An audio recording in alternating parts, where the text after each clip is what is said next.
درود پاک پڑھنے اللہم صلی علی سیدنا و مولانا محمد معدن الجود والکرم وعلی آلہ وصحبہ وبارک وسلم صلاۃ و سلام علیک یا نبی اللہ۔ دھاگے یا اون کی چٹیاں لگانا۔ ایک صاحب سوال کرتے ہیں کہ آج کل عورتیں بالوں میں دھاگے وغیرہ کی چٹیاں لگاتی ہیں، یہ جائز ہے یا نہیں؟ جواب اس کا یہ ہے کہ عورت کا دھاگوں یا اون سے بنی ہوئی چٹیاں اپنے بالوں میں لگانا یہ جائز ہے، اس میں کوئی حرج نہیں۔ دھاگے کی اون کی بنی ہوئی اگر چٹیا ہے تو عورت بلا شبہ اسے لگا سکتی ہے، اور اس کے لگانے میں کسی طرح کوئی قباحت اور برائی نہیں ہے، کوئی گناہ نہیں۔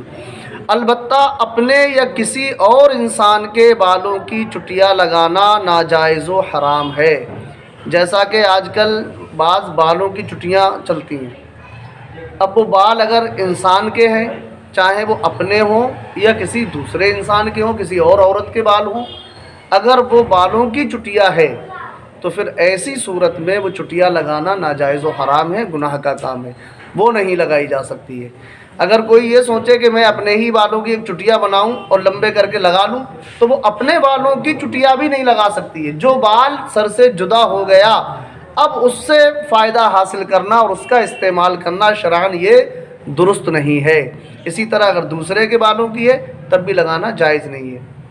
ہاں، خنزیر کے علاوہ کسی اور جانور کے بالوں سے اگر چٹیاں بنائی جائے، سمجھ رہے ہیں، بھینس ہے، گائے ہے، بیل ہے، کوئی بھی دوسرا جانور ہے، اس کے بالوں سے کسی طرح چٹیاں تیار کی گئی فرض کریں تو وہ چٹیاں وہ لگا سکتی ہے۔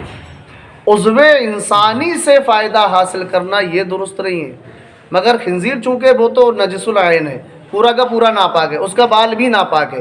اس کے علاوہ کسی اور جانور کا اگر بال ہے تو اس سے اگر فائدہ حاصل کرنا چاہیں، اس کی چٹیاں بنا کر کے لگانا چاہیں تو یہ ایک الگ صورت ہے، مگر اپنے یا کسی دوسرے انسان کے بالوں کی ہو تو اسے نہیں لگایا جا سکتا ہے۔